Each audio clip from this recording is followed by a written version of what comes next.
Good morning and welcome to the Rapid City Planning Commission meeting for January 21st, 2021. If any member of the audience wishes to speak to an item on the Planning Commission agenda today, there are speaker request forms on the table along the left wall.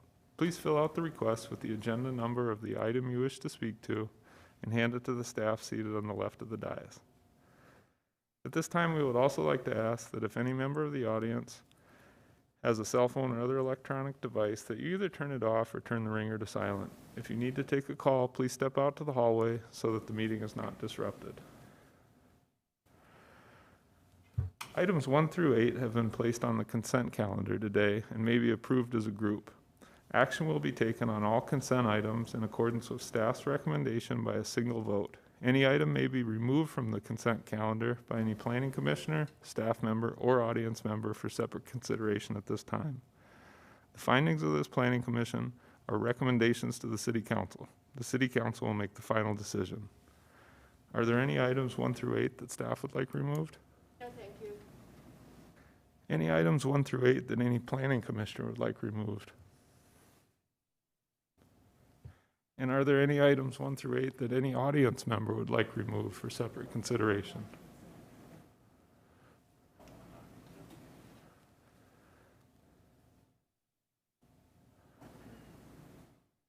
Seeing none, the chair would then entertain a motion to approve items 1 through 8 in accordance with staff's recommendation. All right. Vince made that motion and Haven seconded it. Mr. Chair? Yes.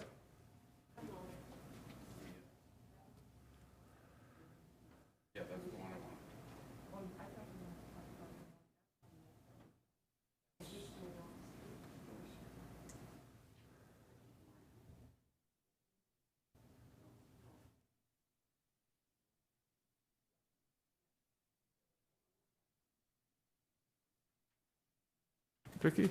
Mr. Chair, my apologies. I didn't understand Bill. Our masks are muddling our voices a little bit.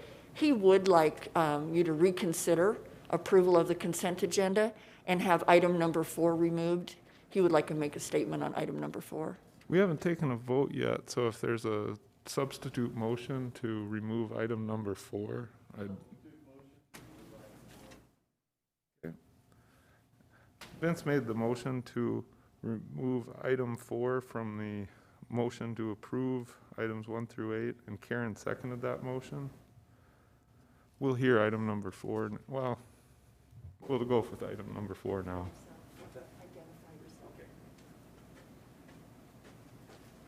Good morning. My name is Bill Hubner.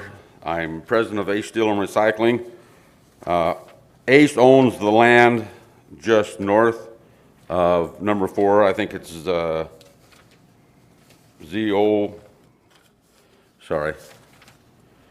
number 4. They're planning on going from general ag to low density residential. The land that we have right next to it is zoned heavy industrial. If you look at the map there, just to the where the arrow is pointing at, that happens to be our property. I understand the wanting to get some use out of this property, but normally you do not put any type of residential next to a heavy industrial. They have another zoning request on the 4-4, where on their property they want to take some of it and move it to light industrial, which is appropriate for being next to heavy industrial. We had to get this property rezoned a few years back. We're getting ready to put together the project to build a new recycling facility there. And I have a little bit of, I just have some concerns that they're going to be without a buffer zone from there, either a general commercial or a light industrial, that it's going to be nothing but a source of constant complaints from residents, because the type of facility, heavy industrial, is known for noise and known for a certain amount of traffic. And I don't think it's appropriate to put residential that close to heavy industrial. I'm pretty positive that if I came to the city at some point down the road and said that I wanted to build a heavy industrial facility next to a residential facility, they would tell me no way, because they know the kind of problems it causes. So I think they need to go back to the board on this and put themselves in a certain amount of appropriate land next to it so that they're not directly attached to heavy industrial. That's my comments. Thank you for bringing that to our attention. Vicky or Fletcher, is there an explanation to go with this item that you could provide? So this is 20 RZ043, a rezoning request from General Agriculture District to Low Density Residential District 2. Currently, the property is void of any structural development, but we are seeing some other rezonings and preliminary subdivision plans in the area. As he noted, yes, there's heavy industrial to the north, and we're seeing rezonings around this. This is going to light industrial. We're going to see this in the future to medium density residential.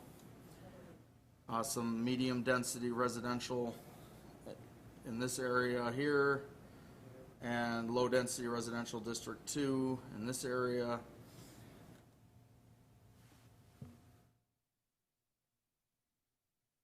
Future land use is urban neighborhood, and it is light industrial to the north. The major street plan shows North Valley Drive and East Philadelphia Street as collector streets, and in plats that we've seen, those are being proposed. And let's get to the master plan for this. So these are the other rezones that are associated with this. I believe this one will be next. So on the south side and west side of North Valley Drive, everything's being rezoned to residential. North of North Valley Drive and on this side is going to light industrial.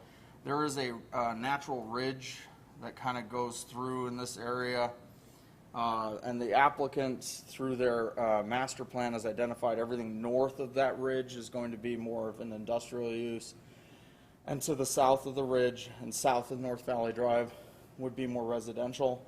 That ridge being the separation between the uses. And if we get to their master plan, so here you can see there's a slope on this property, and in this area we had concerns with how that area was going to be used, separating this residential from the light industrial, and it is a significant slope.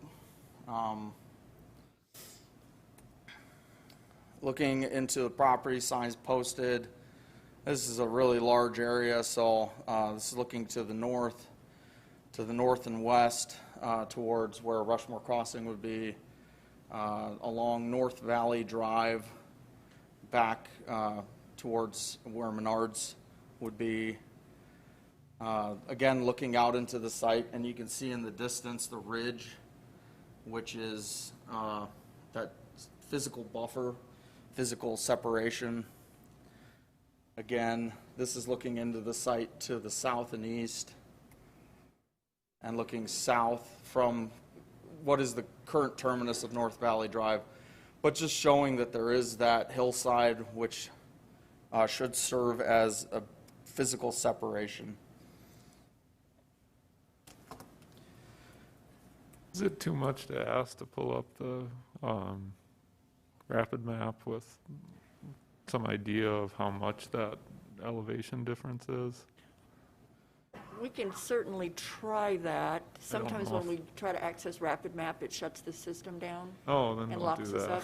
But I did, you saw me go over and talk to Kyle, because I wanted to know too, what was that differential? And he said it's over 100 feet.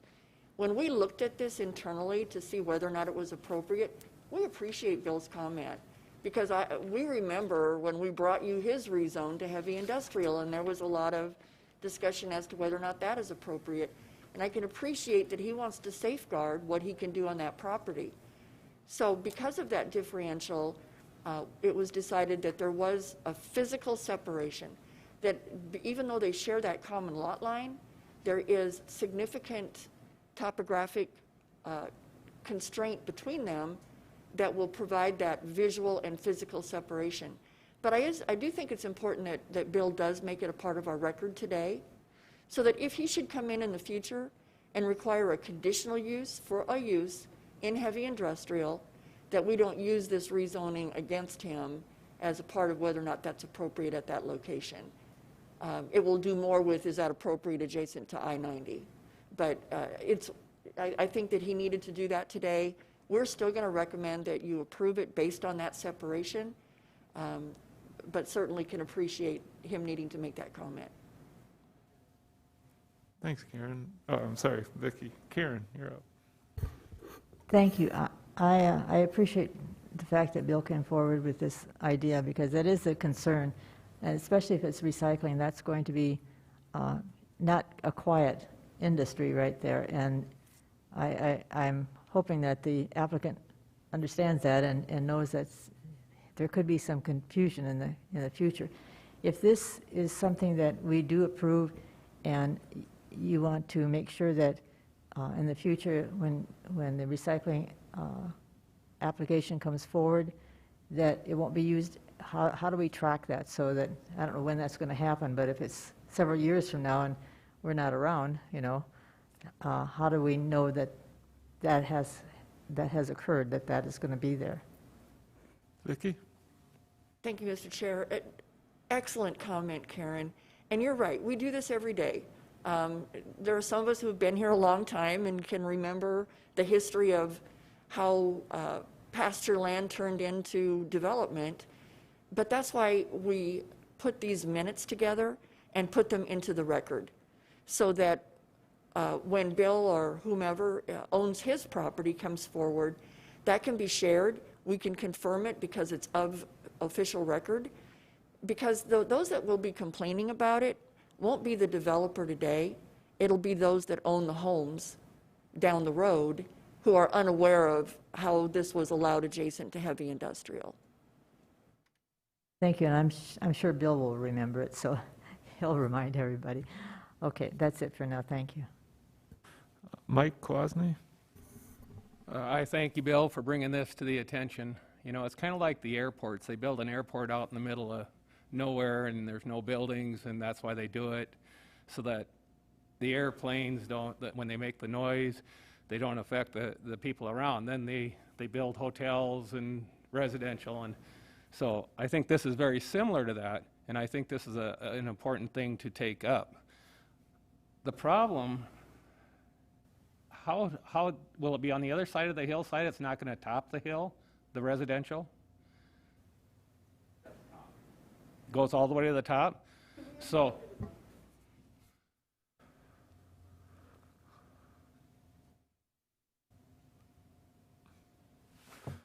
And once you get there, identify yourself, please. Kyle Trelaw with Dream Design. The residential, so as you track North Valley from where the pictures were taken, it's going to run up to the top of that ridge. And then we have another valley that starts to slope away. So the top of that ridge is significantly higher than the industrial ground down below to the north. As you get to the top there, it then starts to slope back to the south. So our highest point along this entire area is that ridge that Vicki's talking about. So we will have residents up on the top of this ridge, and then all the rest of the residences are sloping away to the south. So that visual effect and sound effect will be diminished as you move through the subdivision. That's essentially the drainage break there, where everything drains back to Rapid Creek on one side and Box Elder on the other side. the problem is I think noise normally goes uphill. You're gonna have this noise rising, and it's okay for anybody that's on the other side, but those houses on the top are gonna have a lot of noise, and they're gonna say that he needs to move. And they're not gonna understand why it is that Bill put his place there, because I don't know if he's gonna do it tomorrow or in 6 months, but he's got the okay to do it long before this residential went in. So I think that should be something that should be considered, that noise is gonna hit the top of that ridge. Those people are going to be complaining to Bill, and they're going to have him down as the bad guy. As a city, did we allow that? And that's what we got to consider today. If we were not topping the ridge, I'd say we probably could get by with that because I don't think it's going to be a problem. But those houses at the top of that ridge are going to be hearing all the industrial equipment that's going. And they are going to complain. I almost guarantee that there's going to be a complaint, and he will be the problem, not the fact that we allowed this to go through. Fletcher, can you pull up the inside of your presentation? You had one of those maps has a topographic. Right there. All right. So this is a topographic map of the area so that you can kind of see how this is all going to lay out. As I said, you've got starting from here and coming around and then back in through here. Everything through here, and you can see how tightly spaced these contour lines on this deal are. You have all of this sloping to the north with that significant grade difference. Everything back in through here, and you can even see that these homes here are set back quite a ways. All of this is on the other side of that ridge line, cresting and back to the south. So yes, I agree with you that the sound will travel up, but I think that it's going to be a diminished effect. And then if you look at where that ridge line is too, it's going to lead to, and it doesn't run fully on this property either. So it's going to be, and there's going to be that barrier to give you that space. And then as we move to the east, further through here, we've got an even larger barrier on our property here where our next phases are set back significantly. And this is all ground that's going to be preserved as open space where it's really not developable. It's got such a significant slope and grade difference that we're just going to leave that as natural ground to protect and create that natural buffer. Can you show me where Bill's property is on there? Yeah. Bill's property is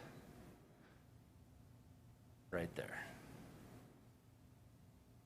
Now, he's got the right to build right up to the line or within reasonable distance. And I've been out to his place multiple times, and I see the heavy equipment running, and I see all the stuff that's out there. And somebody with their backyard right there is going to say, why would they let somebody have all that junk in my backyard?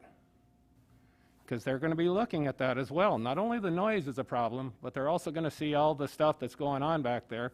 And why would they allow that to happen? And again, that's what we're addressing here today.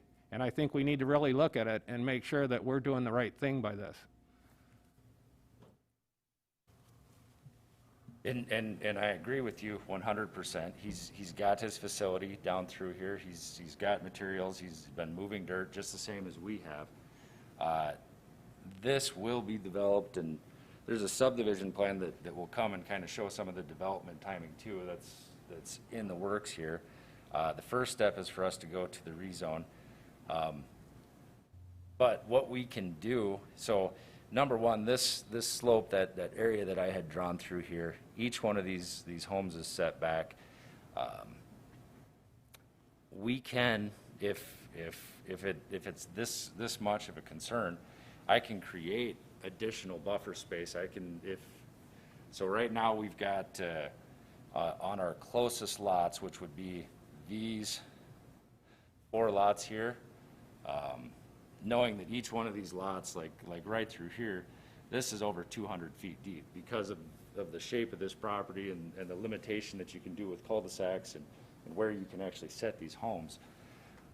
We have, in fact, a significant buffer space through these lots. So if there's a concern that we're worried about these, I would have no problems agreeing to, set this further back. So we've got a standard 25-foot setback.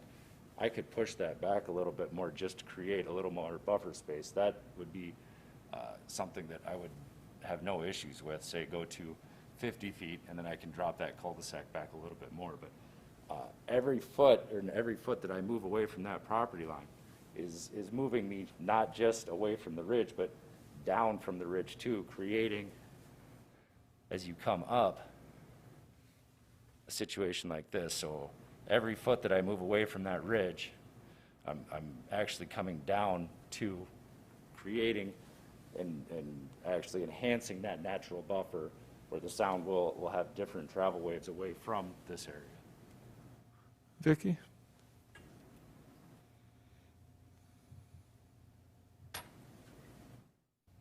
So again, this is great conversation, and when we looked at this, our future land use plan does show this as appropriate for urban neighborhood.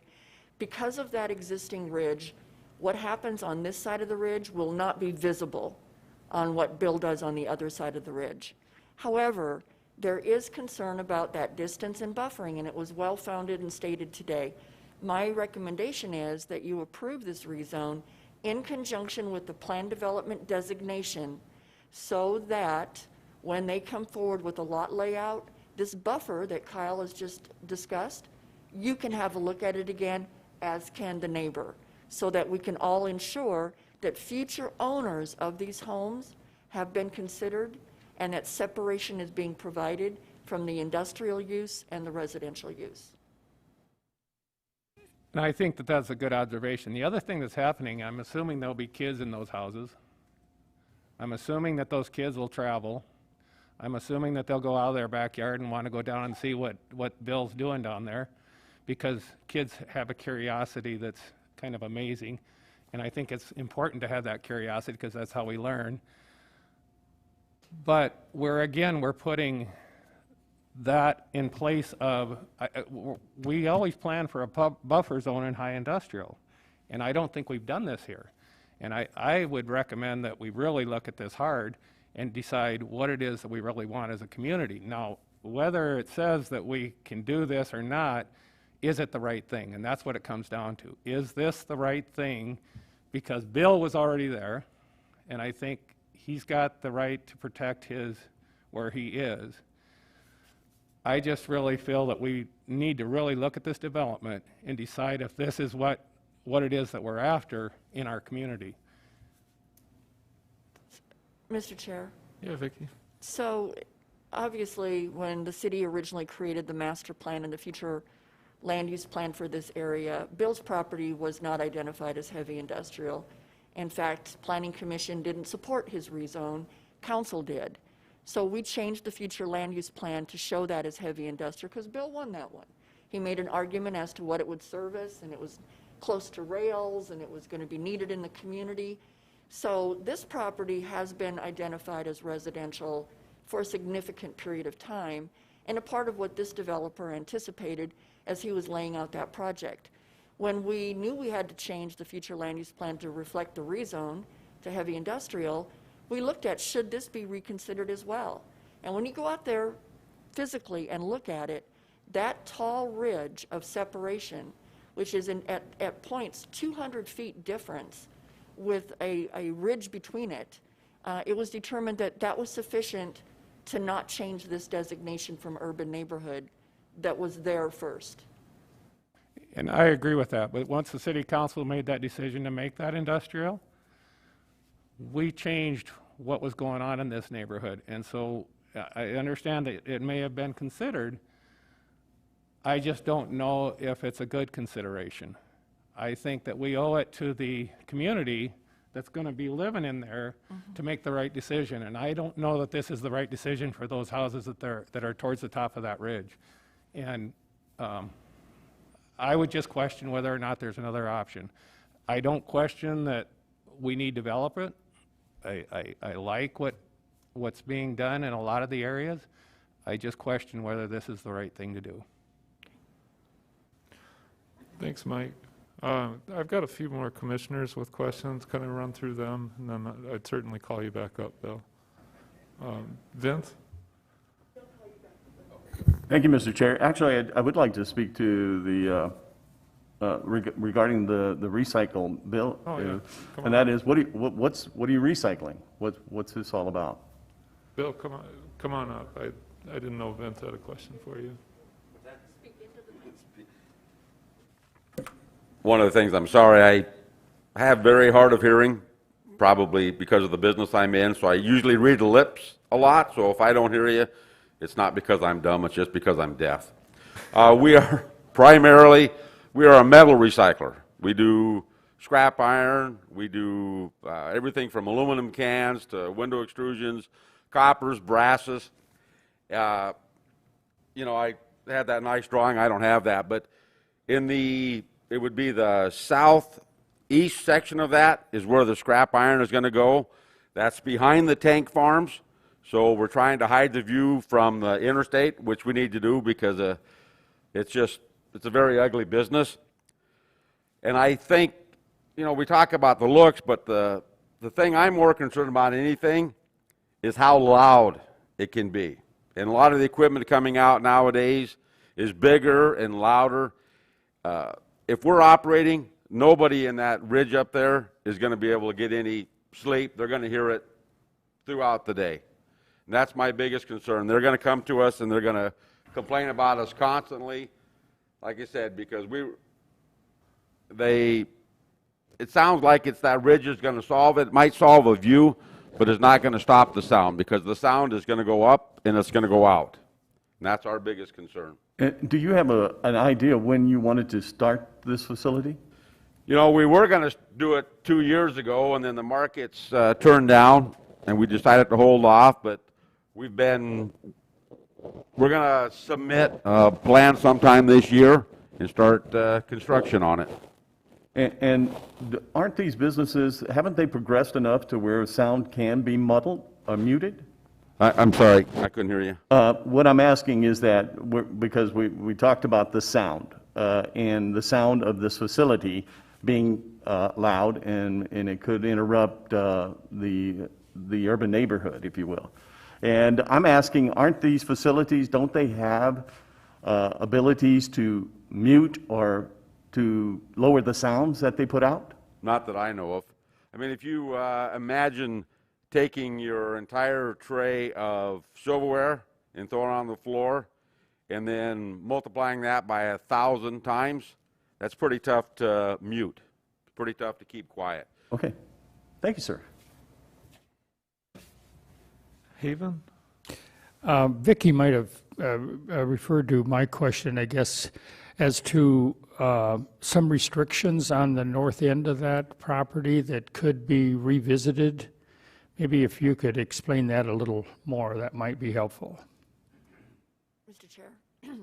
So my recommendation is that if we need to create additional separation between the heavy industrial to the north and single-family homes to the south, that we place this rezone, just this graphic that you see before you today, within a plan development designation, then that will allow Kyle to go back to the drawing board and see where those lots need to look like, what kind of open space needs to be created to ensure additional separation so that we mitigate to the greatest degree possible the noise impact that Bill was excellent at describing what that would sound like.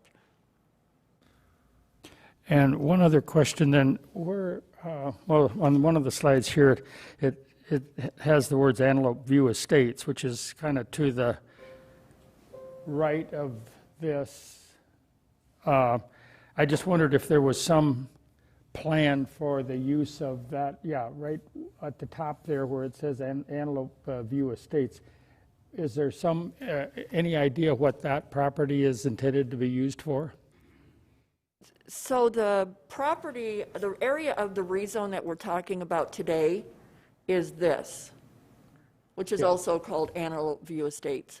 Over here, that's going to be open space because it doesn't work well to develop as a part of this. It's on the other side of that ridge line. It may even be that this developer visits with the property owners to the north and says, it may make sense that you develop this area in with your development. Just kind of ongoing discussions that Dream Design will continue to have with those adjacent property owners as they finalize their layout. So in other words, by putting this rezone within a plan development designation it would require that a plan development come back before you folks. Bill would have an opportunity to see it too, but it could push those homes further to the south with some other alternate use in this area. And maybe that use is open space because this is industrial. Maybe there's some corridor of light industrial that separates the heavy industrial from the light industrial, and that would require additional rezones in the future. But it would give Kyle the flexibility to try to make something residential work, knowing that you're going to take a look at that layout and that you're looking for that separation and that buffer between those land uses. And I'm not sure that it's all that relevant here, but this is inside of the TIF area that we approved a couple of meetings ago, is that right? Correct. Thanks, Evan. Eric Ottenbacher. Thanks, Mr. Chair. You know, in addition to the buffer that has been, additional buffer that has been suggested, maybe other mitigation techniques such as line of trees or a sound-absorbing concrete barrier could be of benefit on the north side of that area as further separation between the development and the heavy industrial area. I'm just looking at any way that we can preserve that development, but yet mitigate some of the sound. And I agree that sound is going to be probably the biggest component and worry for those residents. You see along highways all the time the concrete barriers that absorb a lot of the sound from the interstate with residences on the other side of the wall, which seems to do fairly well. So I don't know if that's an option or not, but I agree maybe giving an additional amount of buffering space between that and the heavy industrial is probably the best way to go. Thank you. Eric Heikus.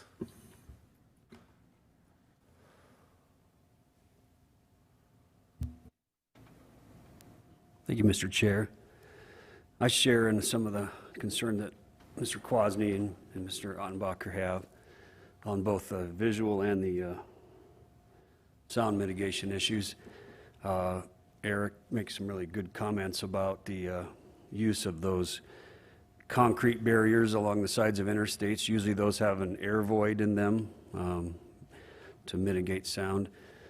Sound travels in straight lines, so that large hillside makes an excellent buffer for mitigation of sound, unless the houses are on top of the hill. So I just wanted to kind of reflect the need for the buffer and just chime in with both Mike and Eric's comments that I share those same concerns, and that's all I have to say. Thank you. Karen? Thank you. I do have some struggle with what we're doing here today. I remember when Bill was here and rezoned that other property, and the council approved that, and so he's authorized to put that in there. I think for the property that's to the south that Kyle wants to, in Dream Design wants to put in, the reason they like that is because it's on top of that hill, so you have the great views. I mean, that's a perfect reason why people would want to build right there. So there's going to be a conflict between the two. I'm not sure if a buffer is going to be the answer. I do think that in the future there's going to be people who live in that house that are going to hear that noise no matter what. When you build a house, I have some houses that are being built to the south of me, and I can hear the construction of the equipment at my house, and that's a huge distance away. And so I do see something happening in the future that maybe we all are going to regret if we do this rezone. My question is, for Vicki, is if we put a planned development on this, can we do that with this current advertised thing? Can we have a rezone from residential with a planned development and add that to it? Mr. Chair? Vicki? So whenever someone comes in to rezone, that's what we advertise, is that they're rezoning it to it. Our recommendation may be that it be approved with the plan development designation, and that's something you have the authority to place on it. Doesn't require that it be advertised as that. Okay, I wasn't sure. I know that you can't put some stipulations on rezones, and I just didn't know if that was one of them. Mr. Chair? That's why we have to be so strategic. Our terminology is, because she's right, in the state of South Dakota, we do not allow rezones with conditional rezones. However, we ask you that you approve the rezone in conjunction with the plan development designation, and if Dream Design, and I see Hanny's joined us right now and may want to speak to this, but if they're in agreement, then before we take this on to City Council, we'll have them sign that plan development designation application form so that we do see what this layout will look like, but that allows them in the interim to continue designing and coming forward with their project, because they have been, based on the city's future land use plan, working on this for months. Okay, and in doing that,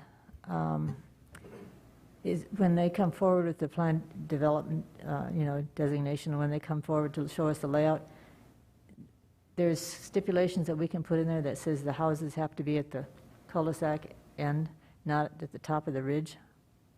Can we do that? A place where you can place the houses. Can you do that as a planning? Mr. Chair, if we've got the information before us that demonstrates that a stipulation will in fact create that noise buffer, then we can impose it. But we'll need to get some others to look at this. I don't know that we have anyone on staff that's an expert in noise design, but certainly that's something that if we can show that the stipulation has actual credibility, then we can require it. Okay. Then you can require it. Okay. That's kind of, I just looking for some other ways that we can address some of the things that might come forward. The other thought that I had is since we're sitting here trying to decide how this should work, it might be beneficial to the applicant to say, let's hold off for a couple of weeks and review what we're going to do and how we're going to place it, but that's up to the applicant. So I just wanted to throw that out. Thank you. Thanks, Karen. Vince, got you up again? Thank you, Mr. Chair. I'm sorry, Bill, I had questions for you, and I forgot one other question, and only because Mike Kwasny brought this up, is that, do you have intentions to build right up to the property line? Mr. Hubner, if you could go to the microphone to respond.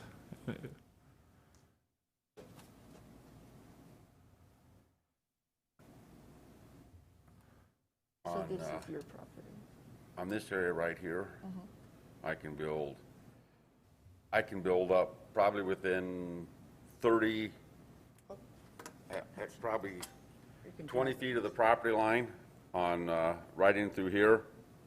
I can do about up there, but we're also going to elevate this property, all of this property from here over is going to be elevated, and then this property right here is going to be lower just a little bit, but it's going to be tiered. Yeah. So that this property is at right here, this particular area, and I'm a lousy drawer and I don't know how to run this, but that's going to be about 40 foot taller than what it is right now, because we're going to pull dirt off the west edge and move it over and elevate that so it's terraced up. And then, so we will be, it's like I said, we'll be higher than what it is right now, and we can build, you can't really tell it very well, but we can build in this area, we can build up to the property line, because that is part of the drop-off, so we'll build up to the property line there. Okay, sir, thank you. I'm done speaking. Okay. Mike Kwasny? Vicki, can we put back up the last drawing with all the houses?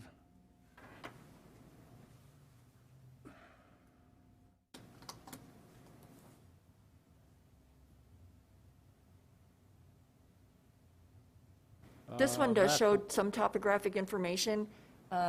It's, I think you can see the lines. Is this the one you wanted, Mike? No, back one, I think it's back one, there. Now, what I see is that none of this, and I'm seeing future development, so nothing's been done in all that that's marked future development, right? Are you talking about this area? Everything, Shepherd Hills and the future development to the other side of it there? Correct. Before Antelope View. So nothing's been developed there, right? Correct. Okay. So I guess I'm a little confused why we can't go back to the drawing board and see what we can do with Antelope View before we present it, and not do the designated, but rather ask that we look at it stronger and see what we can do to curtail this right now. They've got a lot of developing that they're going to do, and I compliment again the group. I think all those developments are great, and I really appreciate them. But I think that they've got enough to do, that they've got time that we can hold off on this, and I think Karen kind of alluded to that maybe give a couple weeks and come back with something, I think, a little different, and we can address this problem and fix it so that we're not kicking the can down the road. Mr. Chair? Vicki? So what Planning Commission may not be aware of is that we are currently looking at a preliminary subdivision plan for this area of Antelope View Estates, and it would have been on this same agenda today, but there were some issues that required resolution, and but again, the developer has put quite a bit of time and energy into the layout of that. Hanny is here. He has asked if we could access RapidMap, and our team in the booth has said that yes, we can. So, Mr. Chair, if you concur, Hanny would like to speak with you. You bet. Mr. Shafi, please identify yourself once you're Good up. morning, Mr. Chair and members of the Commission. My name is Hani Shafi, President of Dream Design. We would really love to coordinate with our neighbors. Unfortunately, this is the first time we've heard this concerns. The development of this area is currently going on. It's not really just starting. Currently, there is North Valley Drive is being extended to the top of the ridge, and if I could zoom in a little bit more, I don't know if I can have control over that. If I could zoom in a little bit more, please. The entire road is currently extended almost $1 million worth of grading to bring Valley Drive connection to the top of the ridge, which will have houses and along that road. That investment is already in place. Zasser has got about 12 scrapers or 12 pieces of machinery extending that road to the top, which is basically,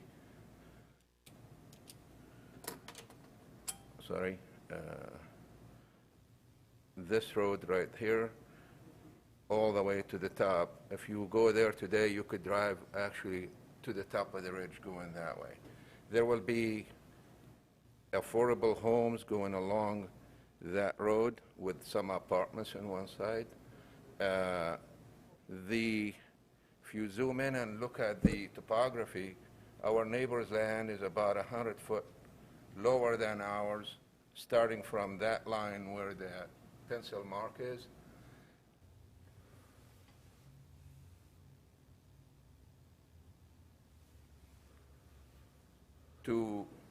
Just to put in the road that we're putting, there was approximately $1 million of dirt moving. To really move this entire wedge, it will most likely, and to lower it to make it buildable for heavy industrial, it will take at least, I would say, close to 750,000 yards. That's about $3 million. I think it is a shame that we we're going to have just one parcel dictate the development of about almost 1,000 homes. The cost, the cost of putting something like that on this property probably far will make it near impossible to develop it into a heavy industrial at that elevation. If you wish, we could zone ours into heavy industrial to match with our neighbors to the north, but where does that end? In the east end, by a tank farm, we're leaving approximately 40 acres of green space, which will act as a buffer between us and the heavy industrial down below. Our plan was to actually sprinkle some, plant seeds, like pine trees and aspen mixed together, and just throw it with a drone in that ridge so we could minimize the noise and also beautify that side of the community. So we want to work with our neighbor, but he's going to work with us.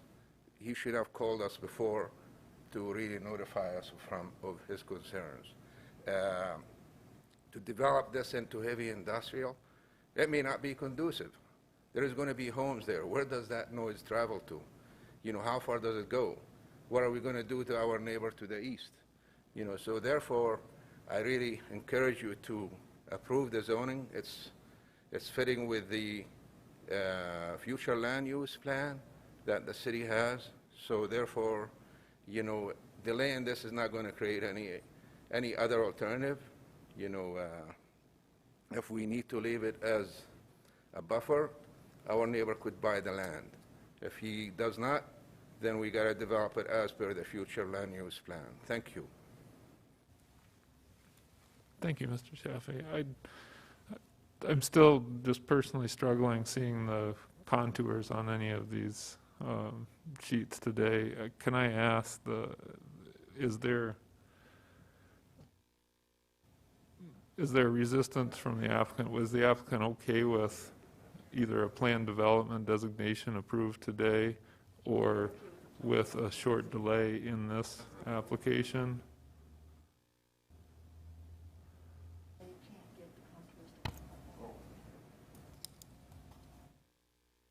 Mr. Chair, for whatever reason, using the Booth Rapid Map, we cannot get those contours to come up.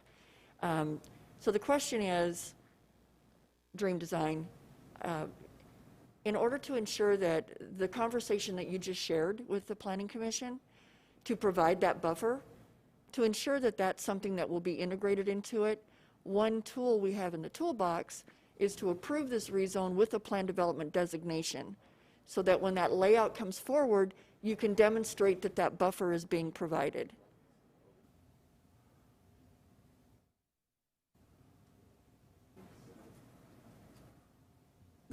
We'll agree with whatever recommendation Vicky and staff come up with, but, as far as buffer, we'll be more than happy to provide like a 30-foot buffer between us and our neighbor, but how much buffer is he willing to do? That's number one. Number two, we have Zanstra working day in, every day for the last almost 2 months.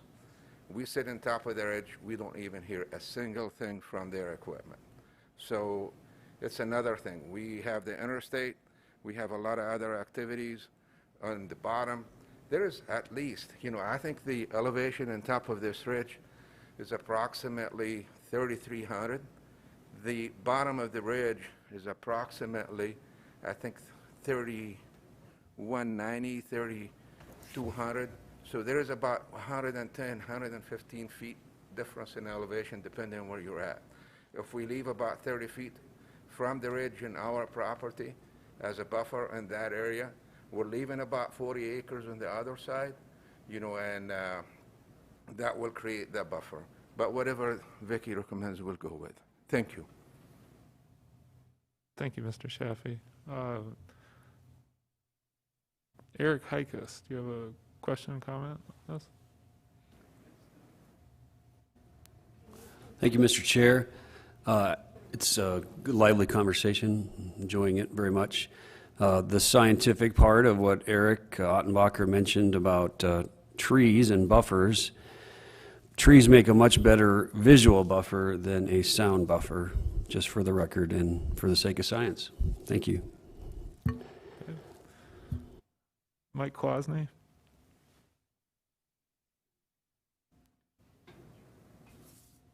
I'm still struggling. I think Mr. Shafi has done amazing things with this land. I think it was something that's been developed very well, and I like what's being done. That is not the question here. I don't know that Bill has to be put in the position that he's the bad guy or didn't say anything, because he did get approved to have heavy industrial. That approval was given to him. So then it becomes our responsibility to guarantee that he is not dealing with the public opinion of him. And I don't know that this takes care of that public opinion. I understand that there's been some roads that have been started. I still think that there's a big area there that is going to be developed, that can be developed, and I don't think that takes away from that. I think there's options that can be done by taking the cul-de-sacs out. I understand it's land that's not used, and we like to make everything available and used properly. That buffer zone has to be big enough to where it takes care of it. As far as putting heavy industrial, that was not said in place of those. It was said light industrial, so that there's a buffer zone between heavy industrial and light and residential. So I think that there's options that we need to think about to make this good for. I'm not worried all about Bill. I'm worried about the guy that buys that house and doesn't realize what he's getting. I think we have a responsibility to take care of that person that gets that house, whether it's low income or not, whether it's, we need to take care of the residents in our city. I've done this through signage, making sure signs are not big. I think that this industrial next to a residential, heavy industrial next to a residential is a mistake, and we need to look at it and really consider where we go from here. This is a crossroad where we need to address, this is a problem that I think will be ongoing, and we need to fix it. This is the spot right now. Mr. Chair? Yeah, Vicki. So this is the future land use plan, and the decision was made that even though the property to the north was rezoned to heavy industrial, we did not change the future land use plan. We think long-term, years and years down the road, the land use along the interstate should be light industrial, not heavy industrial. But in addition to the property we're talking about today, we're going to be having that discussion here and here and here, because all of this would allow for residential. So there is a huge impact on how this is going to lay out based on this future land use plan that's been in place for many, many years, designating what that appropriate land use is. Now, the reality is we do have some heavy industrial coming. And I am sure that when Bill comes forward, there are many uses in heavy industrial that are a conditional use. So you will see those as well. And independent of this being rezoned today to what's being requested or not, we're going to be looking at what that industrial use is, and we're going to be looking at noise and odor and traffic, just as we would independent of what this land use is. But I do think it was crucial that Bill point this out so we don't forget this conversation. But I do believe that with the overlay of a planned development, we can try to mitigate to the best of the city's ability to ensure that buffer, while still allowing each property owner to anticipate and use their land as previously designated by the city.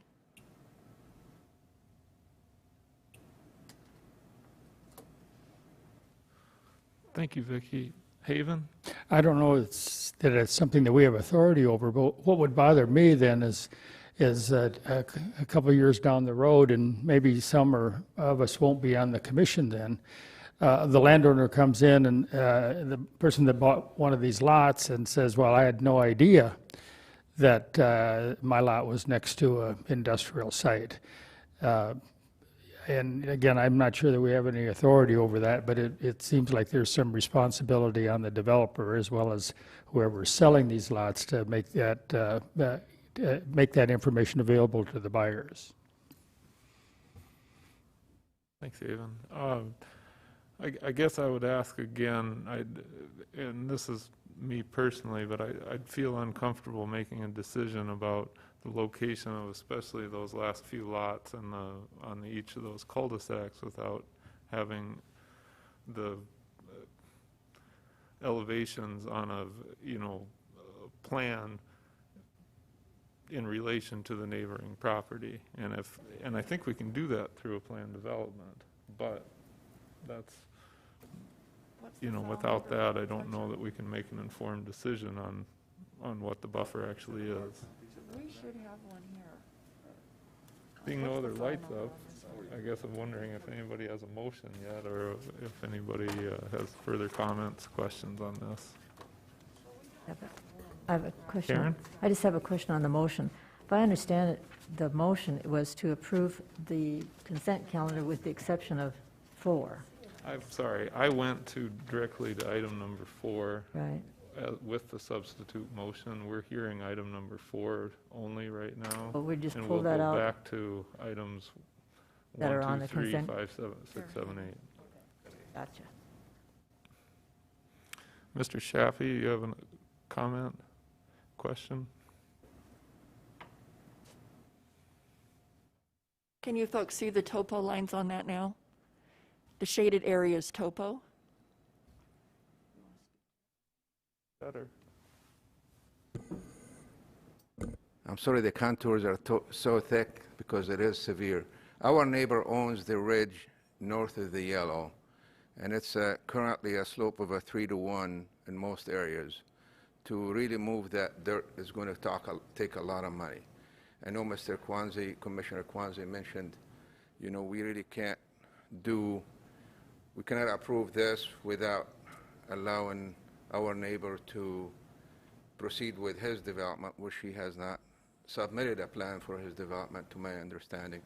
So if the commissioners wish, we will leave the last 4 lots of the cul-de-sacs out at this stage until we figure out what to be done with our neighbor.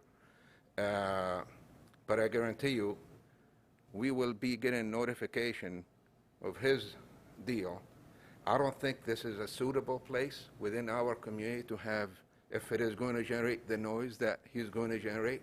How far are you going to take it? Are you going to eliminate all the houses and all the zoning that fits the future land use plan from happening along that ridge just because of one business? I don't mean that Bill cannot have his right to have a business there. No, he should have the right to do whatever he wishes with his land as long as it respects his neighbor's rights. Maybe this is not the most feasible location for the type of business that he wants to put. And it's probably, maybe it is our responsibility as a community to go help find him a place that is more suitable and may end up being more affordable for him to put his business. I realize he wants to put his business where he wants to put his business, and it's his choice. But at the same time, we have the right to develop our land in accordance with the future land use plan. We will take out 200 feet of additional buffer, but I guarantee you we're going to come back and redo it. And we're going to develop it according to the future land use plan. Otherwise, our neighbor will have to pay for that land, whatever the price of that land, because it's not right to condemn our land just because he does not have a plan, because his zoning is there, and he may never even develop his property for that use because it is probably cost prohibitive. He's been at it for 2 years. He has not done anything with it because it is cost prohibitive. The market may not even exist in a year from now, or may crash again, just as our neighbor mentioned. So what happens then? We're condemning the land for nothing. So I urge you to go with some recommendation that moves the project forward. We're willing to leave 200 feet of a buffer and develop at this time until our neighbor decides what to do with his land. Thank you. Okay, Mike Quasney. Thank you, Mr. Chair. Is it an appropriate motion to table this until more is done with it? I guess I still struggle. I think that we have an owner of a piece of property that got everything, he went through the process, whether he's put in his development, whether he's building right now, he's already taken the steps to ensure that he has this property and he can do it. He's taken all the steps. So at that point, we need to, whether it was us as a community, we didn't rezone properly or whatever, I still don't want people at the top of that ridge to suffer because we did a mistake. And that's what it comes down to, is we're taking care of our community, we're taking care of the people in our community, and I think that's a responsibility of every, whether it's the developer of a industrial or the developer of a residential, we need to work together as a community to come up with results that take care of the people in our community. And that's what it's about. And I don't think we're doing this by going forward, whether we do a designated development or whatever we want to do. I don't think that takes care of this problem. I think we're still kicking it down the road. And what I just heard is that Honey said that he has the right to go all the way up to that ridge. That's what I just heard. And we got a problem then that we didn't take care of. So that's my feeling, and I would like to table until we get some better results out of this. But Mr. Chair? The difficult, Vicki, 1 second. The difficult part about this is that there is a large area that we are looking at rezoning low-density residential right now. And there's I would say, a smaller area that is the area in question, you know, that we are worried about buffering.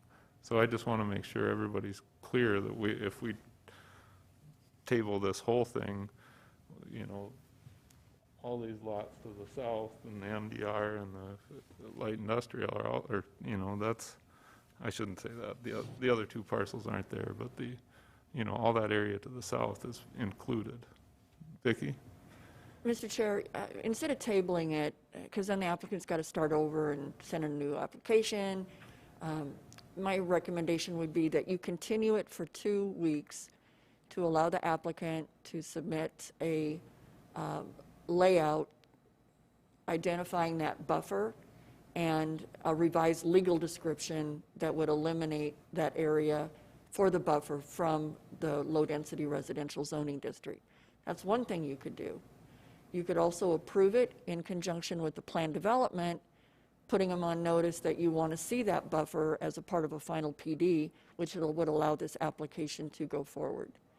You could also, thirdly, approve it with the recommendation, or Hanny had said, fine, we won't rezone the northern 200 feet. You could prove this application less than north 200 feet of the meets and bounds that was submitted, and leave the plan development off the balance of it. So you have a few options, but instead of tabling it, at a minimum, I would recommend that you continue it. Thank you, Vicki. Vince?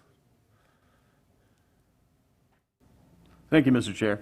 I'm not interested in tabling it because I think we have enough here. I think we have the parties. I think Mr. Shafi has also come up and offered a suggestion, which he's looking at a compromise. I think we are there. As far as noise ordinance, may I ask staff a question? What is our requirement for, or what is our noise ordinance for this area? Mr. Chair? So the city has a very limited noise ordinance. We don't have something that says noise can't exceed a certain decibel within a residential district. We don't have that. Oh. Some communities do, we don't. If you were in the ACUS area, the Air Installation Compatibility Use Zone of the airport or Ellsworth, we do have some federal regulations we can apply. But internally, it's very limited on, it's more that you can't start work until a certain time and you have to shut down a certain time.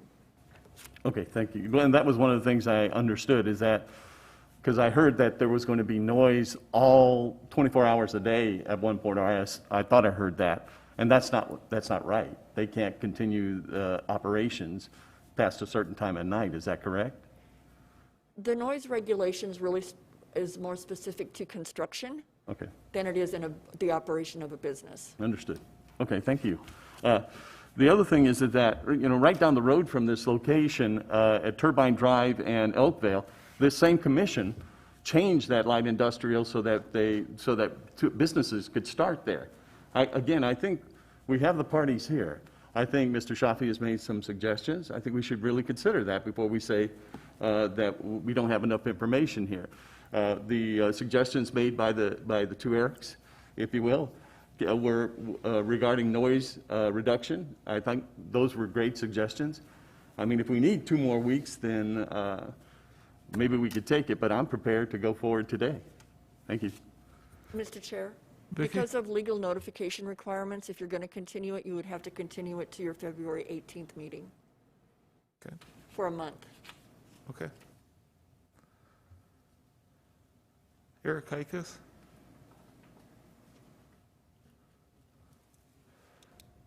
Thank you, Mr. Chair.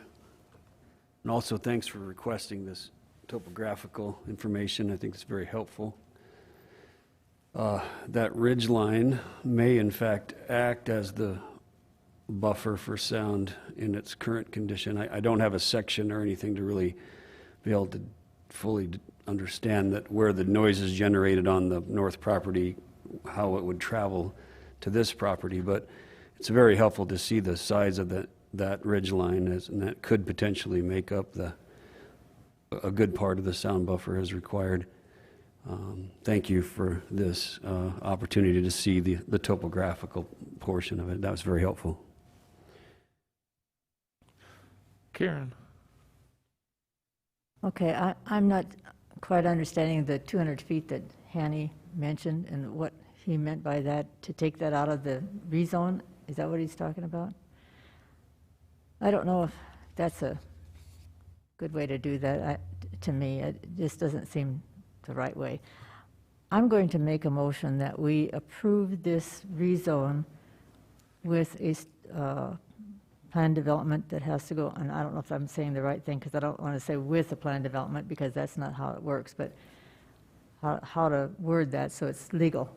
In conjunction. In conjunction with the plan development designation. In conjunction. I would make that as a motion.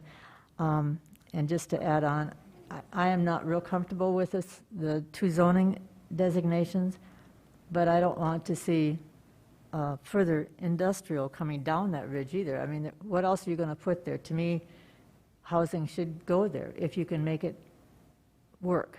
And so I just want to see some more information on how that's going to work. And I don't want to also hamper Bill when he comes forward to say, well, you have to do this and this and this because you're next to a residence either. That's not fair to him.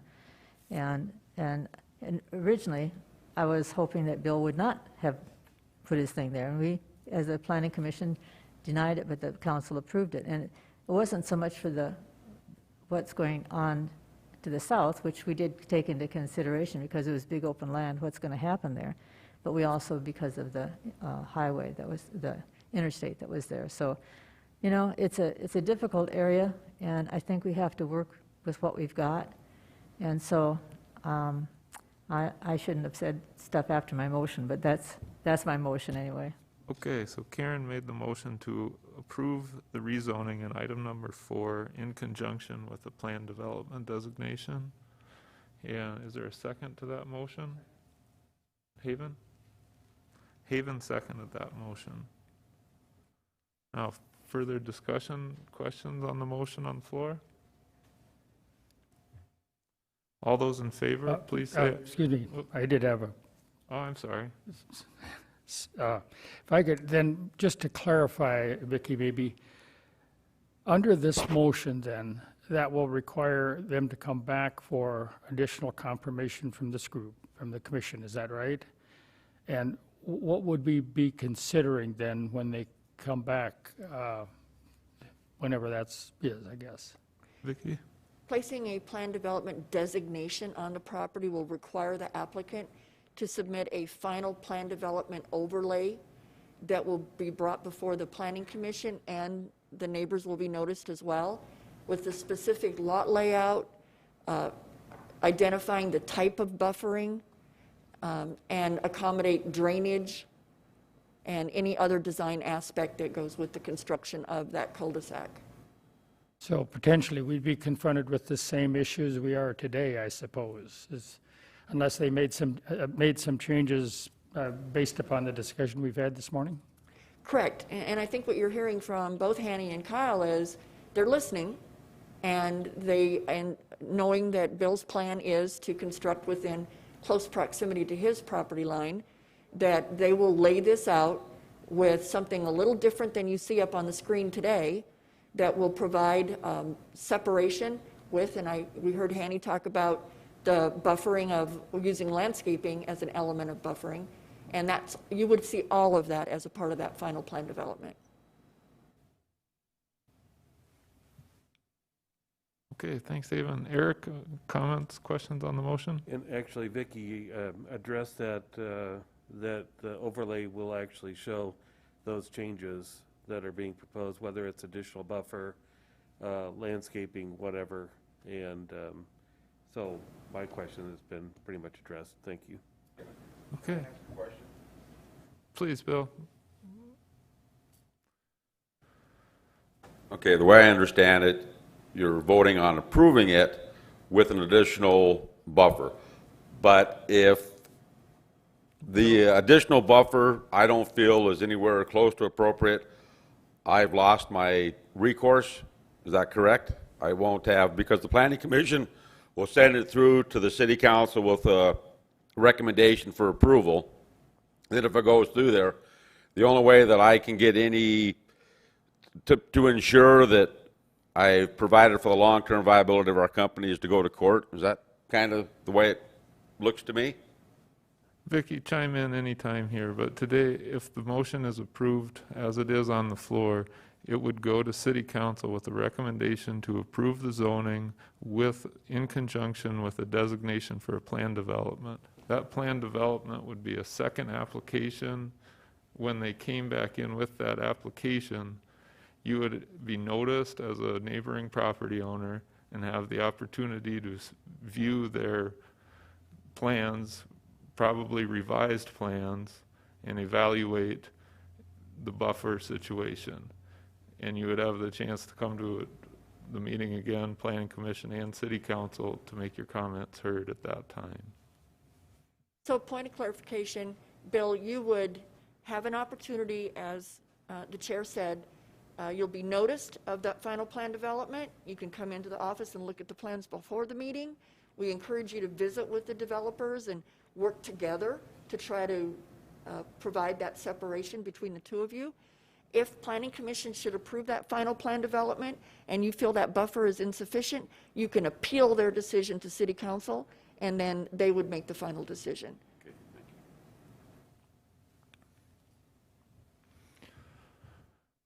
you. Okay, I think everyone's clear on the motion on the floor. Any other questions or comments on this one? All those in favor, please say aye. Aye. Opposed? No.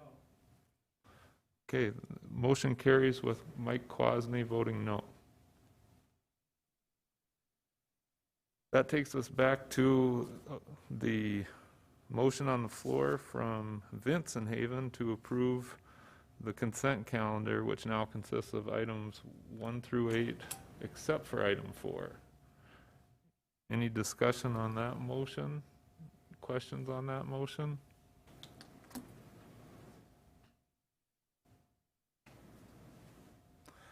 Seeing none, all those in favor, please say aye. Aye. Any opposed? Motion carries. Item number 9.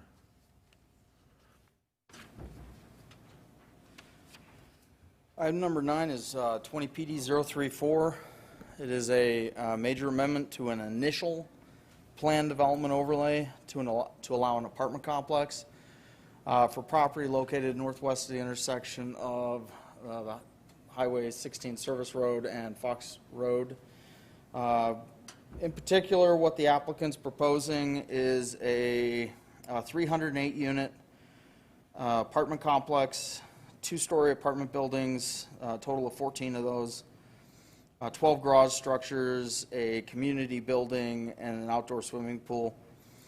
You may remember from 2019 that there was an initial plan development overlay to allow an apartment complex with 325 units. At that time, it was asking for 4 stories and 48.4 feet in height. This new proposal is only a 2-story proposed structures.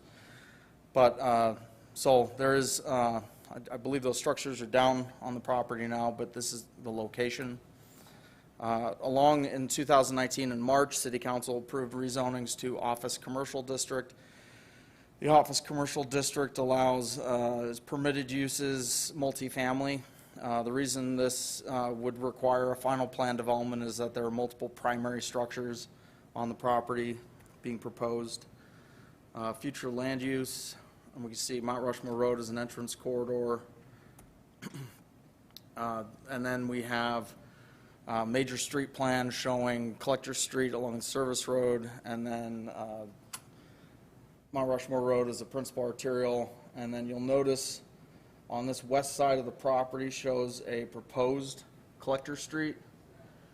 And we'll, that'll come back in just a minute when we're taking a look at this. Here we have the layout of the proposed apartment complex. Again, 308 units, 14 buildings that are 2-story in height. And then we have these garage structures throughout the development, providing additional parking. There are 2 exceptions which are included with this application. The first is to waive the requirement to provide, I believe it's 9 landscape parking lot islands. What that means is that you have an island within the parking lot, which is surrounded by parking lot on all 4 sides. What the applicant is proposing in lieu of that are 17 what we're calling landscape peninsulas. So on the ends of these parking lots will be these little peninsulas with landscaping. There'll be 17 of them, whereas 9 islands would be required. Our stipulation of approval for granting that would be that 1 tree be provided in those landscaped peninsulas to provide that breakup in paved surfacing, and that is the intent of the landscape island. So we are recommending approval of that exception request. The other exception request is to waive the requirement to provide a screening fence along the west property line, because west of this property there is a single-family dwelling developed on that property. As we noted on the future or the major street plan, through this area is a section line that is identified as a proposed collector street.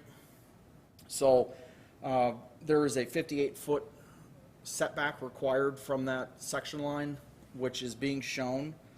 What the applicant has originally proposed was having some drainage to the south and then access and parking in this area.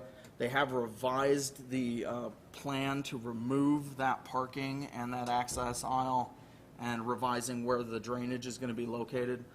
So what they're going to have are the back of garages along this, that west edge, and then the applicant is proposing a buffer of landscaping along the property line, which will provide that separation. So we're going to have a physical separation as well as distance separation from that property to the west.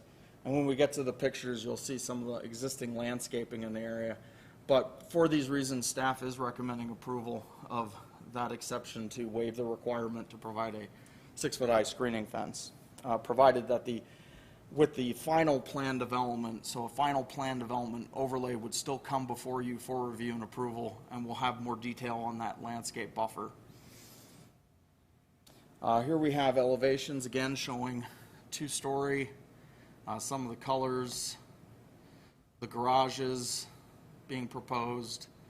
And then these are some simulations from the applicant of probably existing developments that they've done and what they look like. So the swimming pool, the two-story apartments, kind of the layout.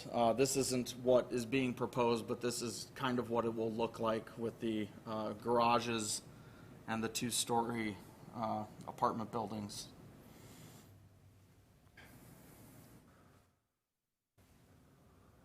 More of the applicant's pictures. Here we have, one of the comments we got was that they're putting in a lot of units. Where's the open space? So we had the applicant provide this graphic showing usable or open space which could be used by the residents. So between the buildings, where you have, you know, this is where that community center is and the pool. Again, between the buildings, we even have this area back here, which is that setback. What we told them was that we weren't going to, that basically in the front yard setback, the 25-foot setback required from streets in this area, that we wouldn't be able to count that as usable open space because it is right up onto a street. But with that, they are providing the minimum required open space. As staff, we're going to be reviewing that, what the description of open space is, to be a little bit more specific. But in this case, they are meeting that requirement of the number of square feet required as part of a apartment development. The sign is posted on the property. So our notification requirements are required by state law. We have to send out letters to the neighbors before the meeting. We have to post a sign before the meeting. And so all those requirements have been met. This is looking right down Fox Drive to the west, back towards where the NAU on the left side of the page, and then further back is where that single-family development is. Again, looking to the south of this property where we have NAU. Out to the east at Mount Rushmore Road and the entrance corridor. To the north, looking towards as you're heading back into town. We do have some development, churches in the area. To the south and east, and here we can see, there's an assisted living facility in the area. There's some office development. There are going to be townhomes and single family back in that area. This is a really developing corridor. This is on the west side of the property looking to the north. This is the access to the single family that is on that west side of the property. But there you can see the existing vegetation, and then what we'll see in this area is an additional landscape buffer in that 58-foot setback, which will be to the garages.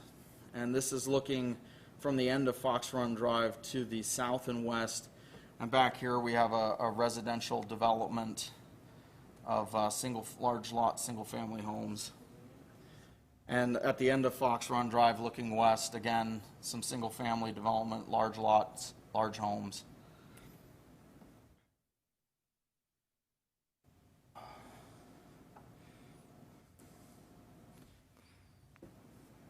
This proposed development, as I noted, is a major amendment to the initial plan development. They're looking to get the two exceptions, the one to waive the fencing requirement and the one to allow landscape peninsulas in lieu of landscape islands. We'll note that as an initial, they aren't required to provide the full landscape plan or traffic impact study. Those are stipulations that when they come in with the final plan development, they'll bring in a traffic impact study which needs to be reviewed and approved. And that'll tell us what improvements they need to make in order to put this apartment complex there. And then they have to propose those, or let us know what improvements they need to build and redesign the site as needed if additional right-of-way is needed or anything like that. And the landscape plan will come in and we'll confirm that they're providing trees in those peninsulas. But with that, you know, again, we'll also look at the water and sewer capacity, and we'll look at drainage, and they'll have to provide those plans and calculations with that final plan development. So again, this is just the major amendment to an initial plan development for that 308 units, 2-story apartment buildings, garages, parking, and with that, staff is recommending approval of the major amendment with the stipulations. Thank you, Fletcher. We have 2 speaker requests on this item. First one from Robert Durst. If you would like to address the commission from the microphone, please identify yourself and give your address once you're up at the mic. Sure. I'm Robert Durst. I live at 5353 Bergland Road, which is in the vicinity of the proposed planned development. I spoke here a couple years ago when Samuelson was proposing a similar development. I understand that this one is not exactly the same, but my concern is that the impact on the area and the community and the Mount Rushmore corridor will be the same. And I just want to renew my concerns and my opposition to this type of development in this location and bring it to the attention of the Planning and Zoning Commission once again. I remember Ms. Bowman being here at that time and Mr. Kwasny, and I think you recall some of those discussions that we had at that time. And really, my concerns are not really any different than they were at that time regarding this type of development in this location. So, thank you. Thank you. Next, Bob Rosenquist.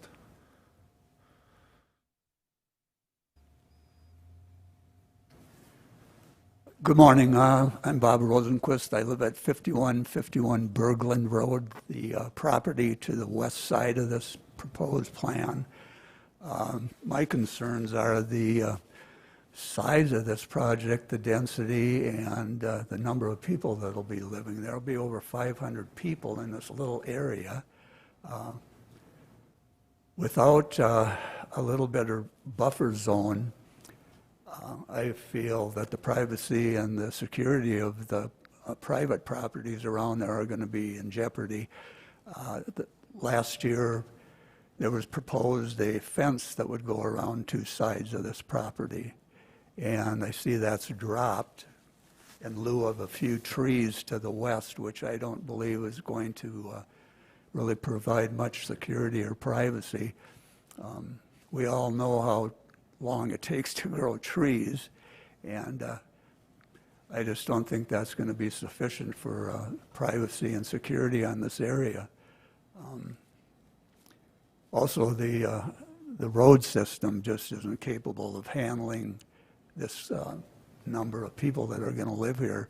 That frontage road has changed quite a bit since the last year since we were here, and there's no sidewalks, there's no shoulders, there's nothing there for people. There are a lot of runners on that road now, a lot of walkers and bikers, and it's pretty treacherous at times. You worry about people getting hit, and I don't want to be one of those people that hits somebody. So anyway, that's my concerns. The drainage off of the property onto my property is a big item also, but mainly the privacy and security. I don't see why that fence can't stay in there. That was a big thing last time, and the green space, and the unit was larger at that time, and now you've dropped the fence thing, or he has, so I think that needs to go back in place. I guess that's all I have. Thanks a lot for your time. Thank you. Eric Hikas?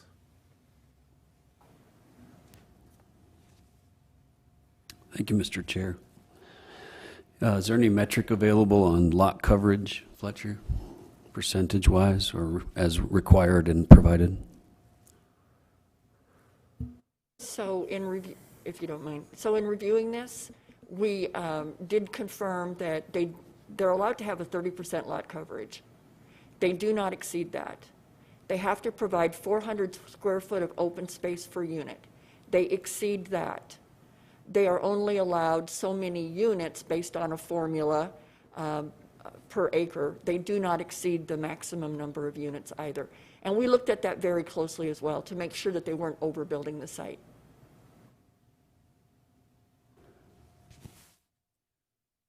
Thank you. I would move approval with stipulations. Mr. Chair? Vicki? Staff deeply appreciates when a neighborhood comes out and speaks to these items. We get the best plans when they get involved. And some of these faces are familiar. They were a great assistance in getting the best plan possible for the 4-story development with Mr. Samuelson. In this case, when Samuelson brought his in, he was asking for 4 stories, and he was asking to put garages in the front yard setbacks. When they ask for those exceptions, then we can require a fence along those front and side yards. In this case, they're not asking for any setback exceptions. We can't require the fence along the west lot line because it's a section line highway, and by state law, no structures are allowed in that 58 feet, and a fence is a structure. So in looking at all of that, we too had those same, can we require it? And we can't. So we couldn't bring that forward as a recommendation to you. Our biggest concern was traffic. And as a part of the final plan development, they will need to submit a traffic impact study and then bring forward any street improvements that are associated with that study to accommodate their traffic. Thanks, Vicki. So Commissioner Hikas made the motion to approve this item number 9, major amendment to initial plan development. Is there a second to that motion before we get to the other comments up? Okay, Vince seconded that motion. Karen Bowman. Thank you, Mr. Chair. In looking at the initial site plan that's before us, it shows that there's one access off of Fox Road, and the other access appears to go straight from the development right onto Highway 16. It does not show the service road, so I don't know exactly how that fits in with the, the picture I'm looking at, I guess. So when it gets to the final development, I assume that that's going to be in there, that they'll show the service road and then the highway. Is that a question, Fletcher? Yeah, I believe that north access is access to that service road, not directly to Highway 16. It just is labeled Highway 16, so that's what threw me, I guess. As far as the motion to approve this, I'm not exactly against the motion to approve it because I think this is a much better layout than what was there before with the 4 stories. I was definitely opposed to that. The request or the question that I have is, they show a little open space on the highway side, the Highway 16 side. Is there a way that we can require a berm or anything that would soften those houses right next to the highway like that, right next to the service road? Well, so our intent was to maintain the 25-foot setback, which is right there, which they're not counting towards their open space.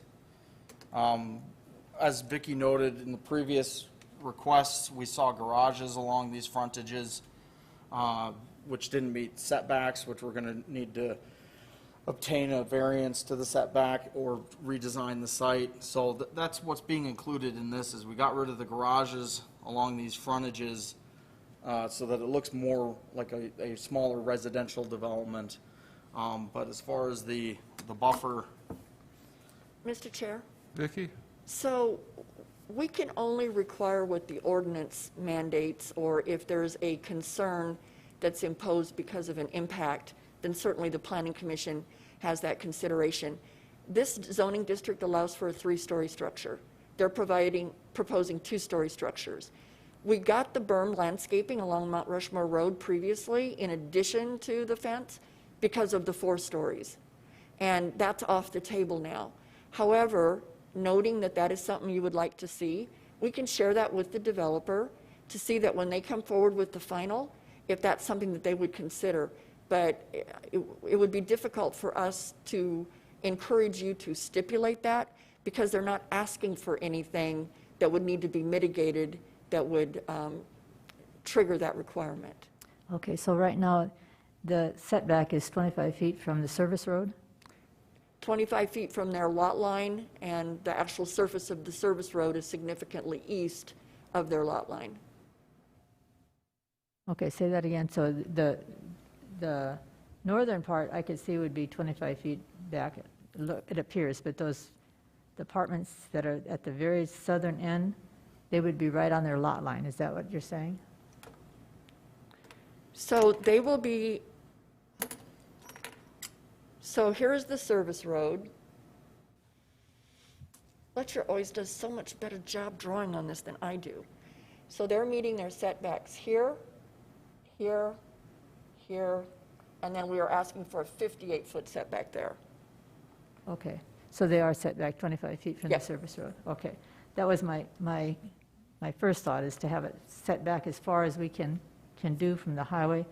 And in their drawing, they showed an open space on the very northern part. That was the only spot I was thinking, if they're going to do that, to put not a big berm, but just a berm that kind of softens that a little bit. And, Sure. and I would appeal to the developers to try to incorporate something like that in there. The other big question I have, obviously, is the traffic. And if I had my choice, I would not want to put an apartment complex there to start with. I would want something that was less traffic, because I know there's a lot of traffic that comes with apartments. And I've got one across where we live, and it scares me just to think about how much traffic that's going to be. But since there's service road there, is there any chance that that service road can be improved down the road? That's not part of this, I know, but that road is just not a good road. And you get a lot of traffic on there, and it's not going to help. So, I mean, the traffic impact study is going to identify specific changes that need to be made, but there's also a Highway 16 intersection improvement, which may extend up this far north as far as improvements to that service road. Okay. To me, a lot of the service roads are going away because they are not, in line with what's supposed to happen, because they're too close to the original highway. And I know a lot of service roads have been removed, and I don't see that happening if we put an apartment complex in there. I mean, you got to have a way to get people up and down, north and south, without going on the highway. So just some concerns that I have, I guess, is what I'm looking at. We're bringing up Todd to talk about the Todd road. Bekash, Public Works. DOT is looking at Highway 16, the whole corridor, as far as how that's going to look in the future, whether that's going to be urban or stay as it is as a more rural roadway. So they'll be looking at that service road long-term as what will happen with it, but they're just starting that study. Okay, but that's down the road a ways? The study is going on now, but any improvements would take place further down the road, yeah. Okay. Thank you, Todd. That's it for now. Mr. Durst, did you want to chime in with something? Thank you, Mr. Chairman. Just a quick comment regarding the service road. I've attended some of the DOT meetings as regards to the Mount Rushmore Catron Boulevard improvement area, and it is my impression from those meetings that no one wants to take responsibility for the service road. They were hoping the city will do it. The city, I think, is hoping that the DOT will take care of it. So in my estimation, it's unclear, Ms. Bowman, what the status of that road will be in the future. Thank you. Mike Kwasny? Thank you, Mr. Chair. The good news is that this is 2 instead of 4 stories. Reduces by half the amount of people that are coming in and out of there. I think it's inevitable that everything is set up, and I think that this is a legit project, and I don't know that we can go anywhere from here. I guess the fence, now, I think Vicki kind of addressed there's 50-foot setback between the housing that's behind there and the apartment buildings. Is that what I understood? So you kind of addressed why that fence would not necessarily be necessary. I don't know that if they had the right amount of trees, it might take place of that. I don't see any reason that we can not go forward with this, so just addressing that. Thank you, Mr. Mike. Chair. Fletcher?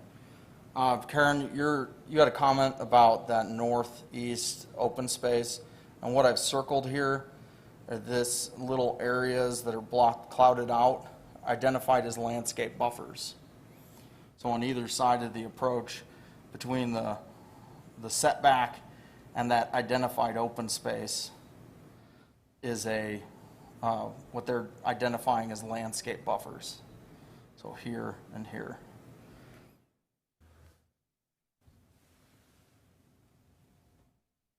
Thank you, Fletcher. I know that there's a landscape open space there. My thought was to have a berm of some kind to kind of soften the traffic flow is all. And landscaping it, and I think Kyle said he would, or motioned that he would look at that. So that was my question. So thank you, though. So motion on the floor is to approve this major amendment to an initial plan development with the staff's recommendations. Is there any other comments or questions on this item? Seeing none, all those in favor, please say aye. Aye. Opposed? Motion carries. Item number 10.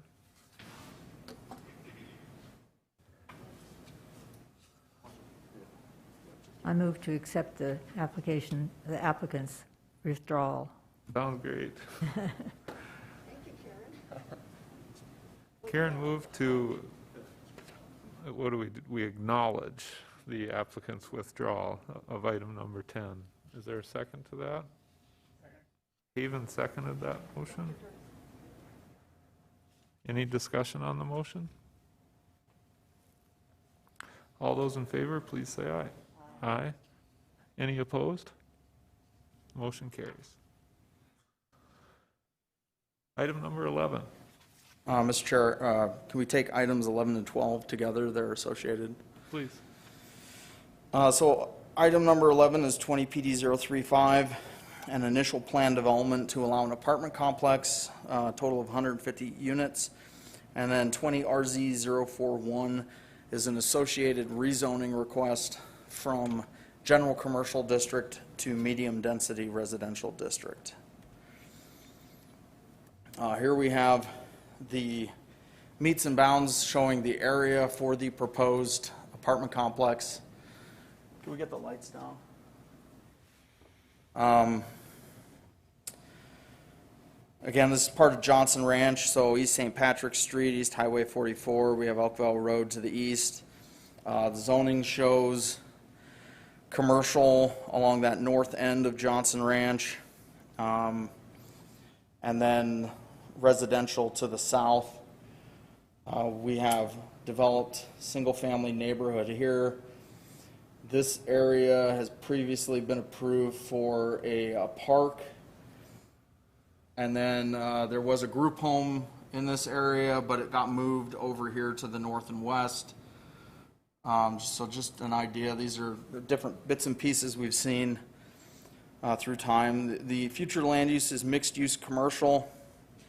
So medium density residential wouldn't really fit into that future land use designation. However, with the way that Johnson Ranch is developing, we're probably going to hold off on doing any future land use plan updates until we get more finalized information.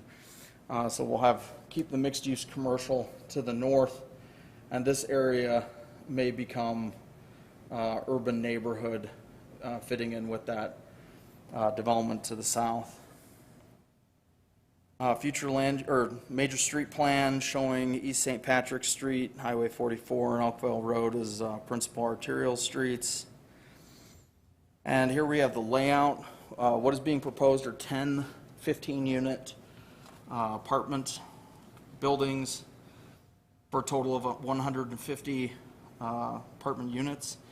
And then we also have some garage structures located throughout the development for additional parking. Being this is an initial plan development, we're not getting a landscape plan, and they're not required to submit a traffic impact study. But with a final plan development overlay, they would need to update the existing traffic impact study for Johnson Ranch, which identified 103 multifamily units in Johnson Ranch development, and we're jumping up to 150. So we'll see that traffic impact study with a final plan development overlay. We are not seeing any requests for any exceptions, so they're complying with the maximum height allowed of 3 stories, 35 feet. They're under the 30% lot coverage at 25.7%, and they're meeting all setbacks. Here we have an elevation view, and then one of the applicants' simulations of what the apartment buildings would look like. And here we have an updated master plan for the Johnson Ranch development, showing apartment development, medium density in this area to the west, and here providing kind of a buffer between commercial development, which will be up by the intersection of Provider Boulevard and East St. Patrick Street. So supporting the rezone, it's creating a buffer between the lower density residential to the south, which is developing, and the commercial, which will be closer to that intersection of St. Patrick Street. These areas, these leftover areas on the east and north, I believe with our Public Works Department, they are working to transfer that land to the city for the use of drainage, So as it shows on the zoning map, it's currently general commercial district, but it'll be reserved for drainage once the city purchases those properties. Looking into the site from Provider Boulevard to the north and east, the existing single-family development. You'll notice on the dais before you are a couple emails that we received last night in opposition to the proposed development. This area between the house, back of the houses, and the proposed apartment complex is the reserve for that park space where a park will be developed. From phone calls we've received, the neighborhood saying that the proposed apartment development is not in compliance with the master plan that for Johnson Ranch subdivision, where they were expecting more commercial development north of their houses. So this is a change from that. But we're looking at it and saying this is providing that buffer between more commercial development up against St. Patrick Street and the lower density where they are located. The other concern is the traffic, and as noted, as part of the final plan development and updated traffic impact study needs to be reviewed or submitted for review and approval. And that'll identify any additional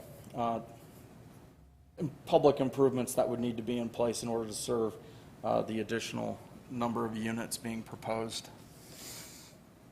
Again, sign is posted on the property. We are required by state law to send out letters to the neighbors before the meeting, post the sign on the property. So the public is notified in compliance with state law.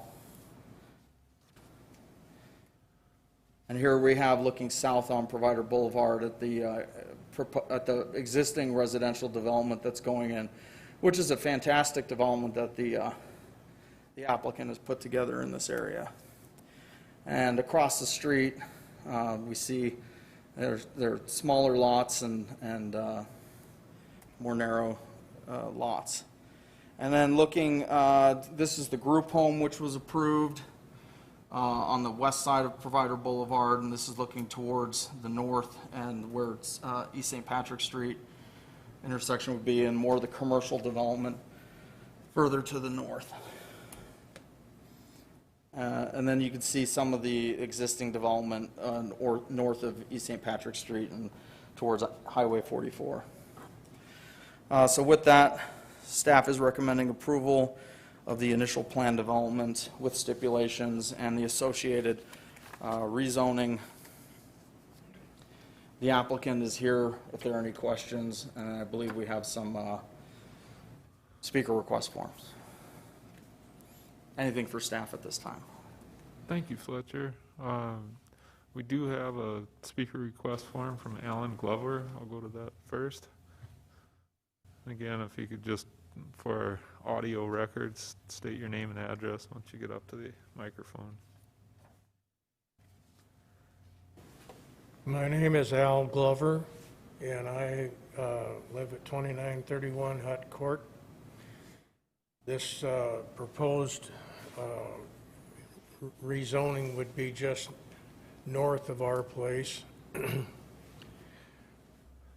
I would compliment the developer on what they've done to this point with this subdivision, because whether they intended to create it or not, we have probably as ideal a mix between young and old people, those just getting started and those of us that are in our 70s, and of different ethnic backgrounds, and this is all fitting together at this point really well. I would hesitate to want to undo any of this, because what you're proposing here is to put a community of 500 to 600 people potentially in a half a city block. This was never designed for that.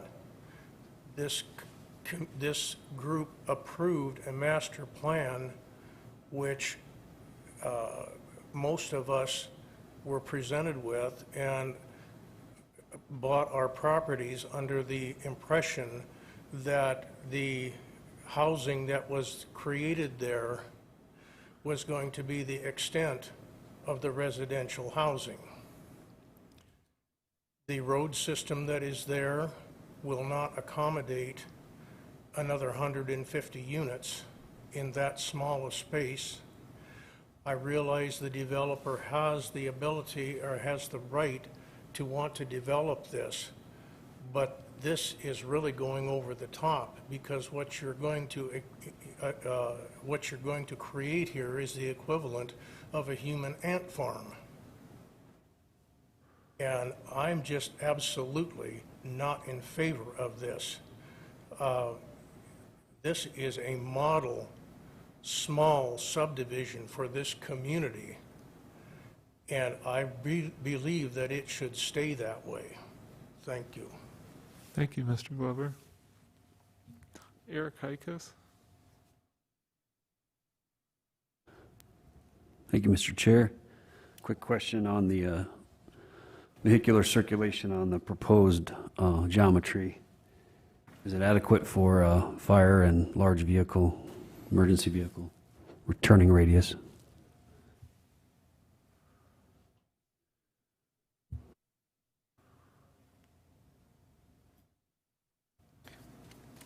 I would defer to either the Public Works Department or Fire Department on this.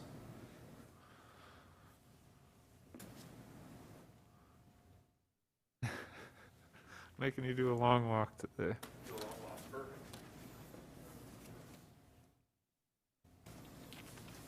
Tim Billings, Division Chief for Rapid City Fire Department, City Fire Marshal. We've had some discussions with this, and that is certainly one of the concerns, but it is being addressed. And the circulation has been confirmed that we can make those turning movements. So, thank you. Thank you.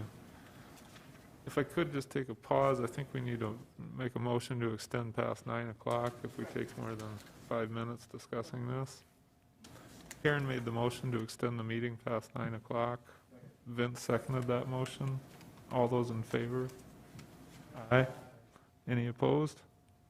Motion carries. Okay, back to items 11 and 12. Any other questions or comments for the staff or for the applicant on this item?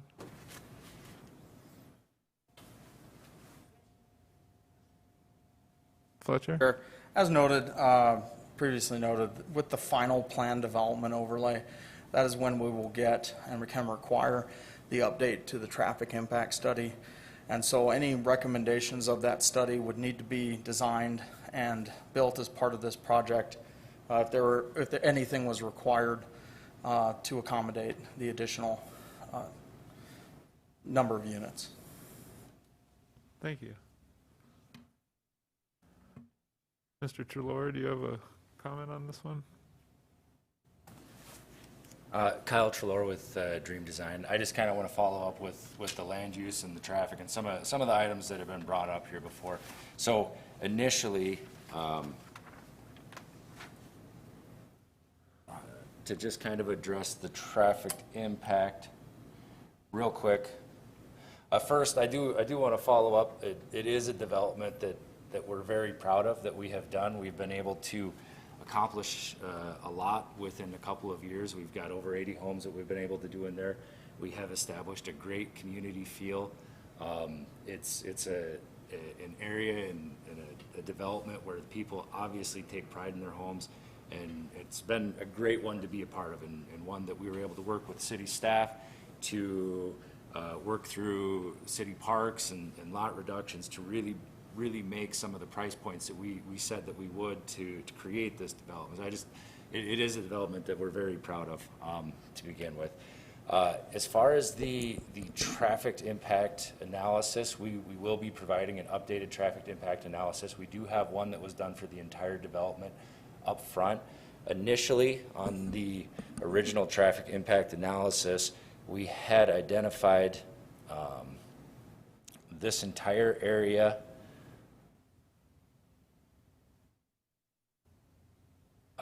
as commercial development through which has a high traffic impact. And so with that, there were items such as we worked on opening up the turn lane. We've built this street to here with an additional turn lane and additional lane to accommodate additional traffic for that commercial traffic that we had anticipated out of this lot. Through the design and working with City Public Works, we determined that there's a lot of drainage from up above the base and not from this development. There's a lot of drainage that comes down, and we needed to find a way to get that to the creek. So we developed a plan that included the construction of a large channel that would circumvent this. So all of this green space was never planned to be green space with the original master plan that we had presented. This has been an addition that we've made through the engineering design. One of those items that Vicki talks about that we get addressed, and there's things that you find out through the design that need to be accounted for. So a couple things happen. Number one, we've significantly reduced the amount of commercial space or developable ground that we had accounted for in that original development, but also we're proposing to switch that land use from that high-density commercial to this apartment style. And I do think that this will be a really nice fit for this neighborhood and a natural transition into that single-family home.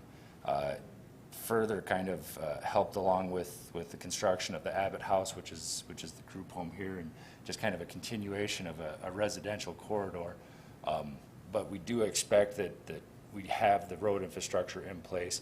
If something is needed or called for in the traffic impact study, obviously we'll make that a part of the final plan development and make those improvements as needed. Thank you. Haven?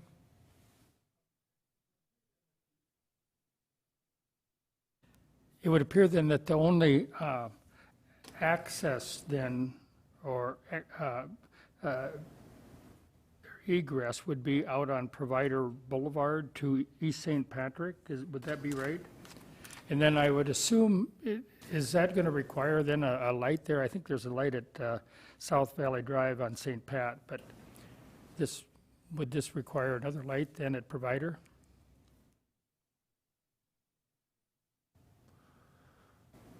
Vicki? I'm looking for the, basically the picture that Kyle just laid down is the one I'm looking for. Can I you do lay know that back that down? if I know you we've got it in here somewhere, Kyle. go south on Provider, you can loop back to Oh. South Valley Drive as well.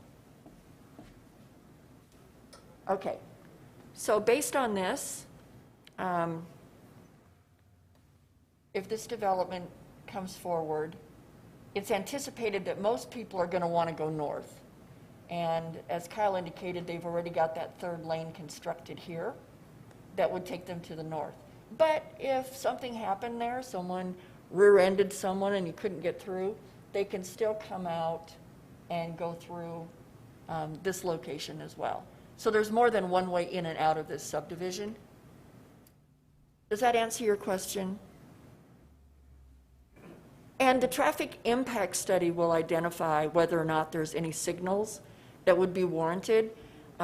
Just because of the years of working here and seeing when a residential development triggers a signal, think of Elks Crossing, what used to be known as Plum Creek, the signal that's out on Catherine Boulevard and Minnesota Street.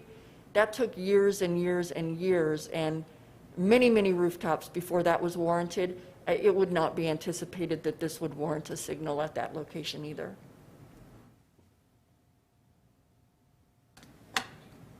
Mike Kwasny? Thank you, Mr. Chair.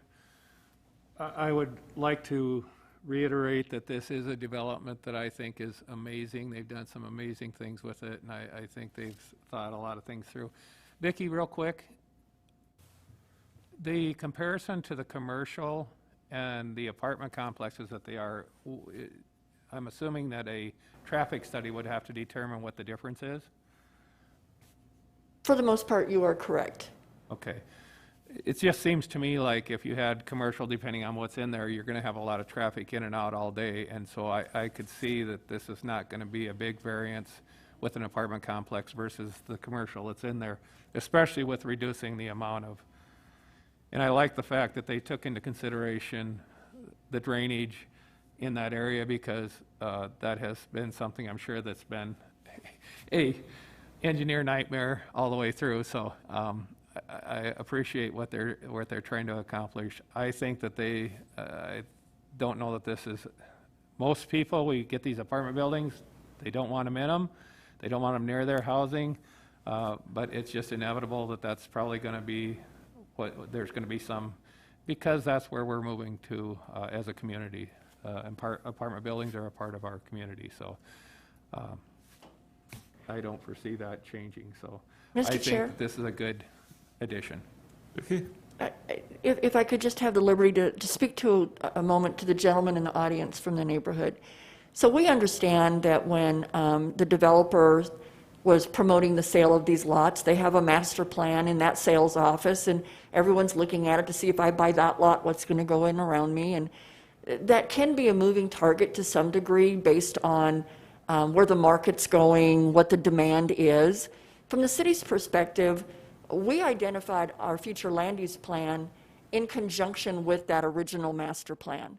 They owned everything within the parameters of the right-of-way that surrounds it, and they weren't creating anything that had a huge conflict, you know, like heavy industrial adjacent to low-density residential. And so he had some flexibility there. When this application came in, we looked at the fact that we had secured it as mixed-use commercial, which is generally where you would see general commercial. But even within mixed-use commercial, we have what's known as a secondary use. And we do anticipate parts of that would promote that secondary use, which in this case would be office commercial for the higher density residential. We are charged with every development to ensure that we have diversification of housing. We want to see single-family townhomes, and we want to see apartments. We don't want to see apartment alley or apartment corridor in our city. We want to see residential developments with a diversification of all housing types.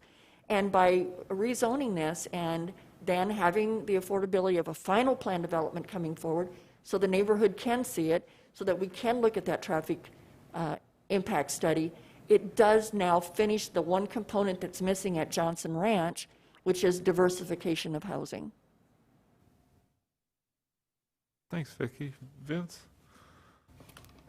Thank you, Mr. Chair. I too appreciate what you're doing with this green space or the drainage area, because I understand that you're trying to get that flow to go south to that creek. And just a question, and maybe staff can answer this because I believe you answered it last time. Across Elkvale Road, there's another development that borders that creek. And I understand that there was a FEMA study done on what happens when the creek rises. Was this part of your reasoning for doing this? Kyle, you got elected. The reason for this drainage is not so much in result of what was done on the other side of the street there. We have a couple major basins that run through this area or areas that are draining, and this particular one runs all the way up to the area we were talking about with the first one in Antelope View Estate. So all the water from that entire ridge line is running down and through here. What we determined while looking at the drainage and evaluating what we had for outgoing structures is that there just simply wasn't a access or a channel to get the water from up above to down below. We did look at if it was possible to move that water across Elkvale and through the one that we did, but we determined that that channel, which was built for the other drainage basin, wasn't big enough to accommodate that flow. So then we looked at alternatives. Well, what can we do? And we worked with the city in partnership to the fact that we had ownership of all the land from here down to Rapid Creek, which is a half mile away along that strip, allowed us to work together to put this channel in here versus, big expensive storm pipe underneath valley or something like that, and expand this green space. So it was a cooperative effort between the city and us as the owners to get this whole project done. But we looked at lots of different options, but basically it boiled down to we had no place to put all of the stormwater runoff in that big 100-year storm. Okay, thank you. Mike Kwasny? Again, I love the fact that you're looking to the future.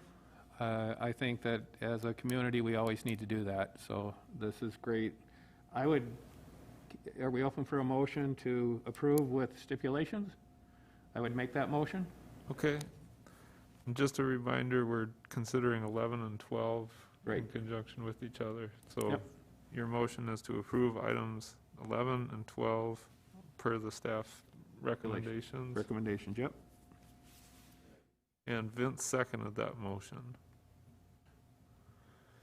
Any discussion on the motion?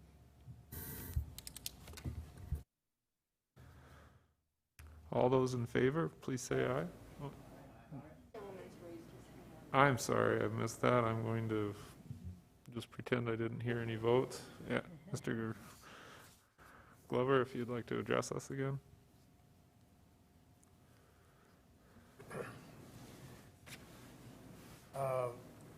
When you were talking about the impact of the traffic flow on here, those of you that haven't been out there, or if you have, the Johnson Boulevard and Provider Boulevard and Hut Court, the width of these streets is all set up to accommodate a smaller subdivision. When you have people parking on one or both sides of these streets, there is single lane traffic through there. This does not accommodate the size of apartment complex that you want to put in here. And I realize we may not be able to stop progress, but the size of what they're wanting to do, the numbers of people they're putting in that space is of the biggest issue, and I would urge you to consider that. Thank you. So the motion on the floor is to approve items 11 and 12 per staff's recommendation. Any questions, comments, anything further you need to know on this item, commissioners? Mike Kwasny? I would just like to say to that last comment, I think that the traffic study will consider that as well, so it won't be, I think, lost in the whole realm of things. So I think traffic study will look at that. So not to put off what your comment was there.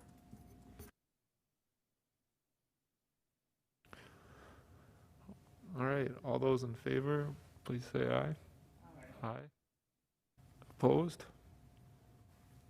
Motion carries. That takes us to the end of the regular agenda items. Are there discussion items or staff items today, Vicki? Should have brought you guys some breakfast if I'd have known it was going to go this long.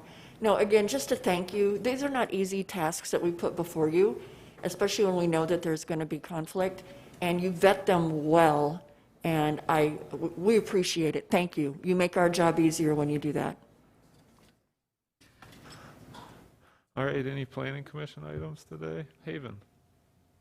I just wanted to comment, yesterday when I was going through the items on the agenda today, one thing I was thinking about, we place a lot of trust in the staff, and that was kind of, I guess, emphasized by the one item that was pulled off the consent calendar this morning. And I know, it's kind of hard to know ahead of time maybe what sort of objections there would be or who might show up at the meeting today. But I just wanted, to put that out there. We do put a lot of trust in the staff as to what items go on the consent calendar and what doesn't go on the consent calendar. And obviously, some of these get a little complicated, and sometimes it's hard to determine that just by reading the items on the agenda too. Mr. Chair? Vicki? That is such a good comment, Haven. Thank you. So if we know of any issue at all, we put them on non-consent. And there are many times we have our consent, non-consent calendar confirmed, and we're constantly telling Andrea, change the calendar, because we realize there's an issue.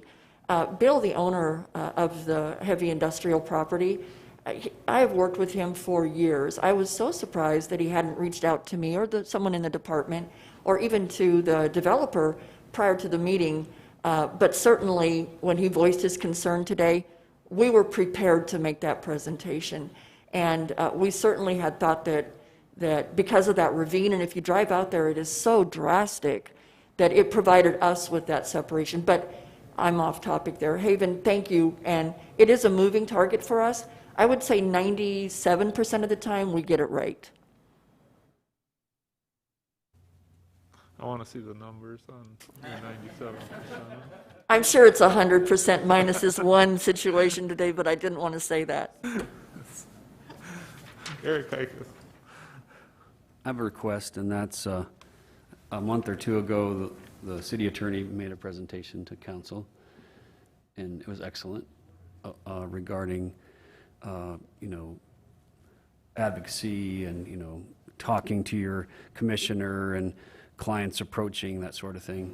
Could that be made available, that PowerPoint that was, I'd like to use it for some other purposes. I think it was quite good. Ex parte communication. Yes, yep. Wade's here with us today, and we'll remind him and see if the presenter of that has that PowerPoint to pass out to Planning Commission.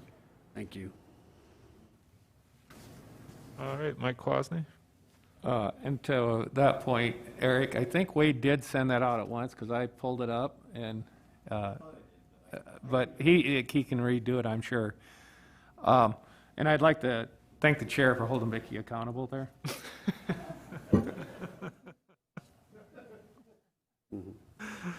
All right, any other items today for the commission?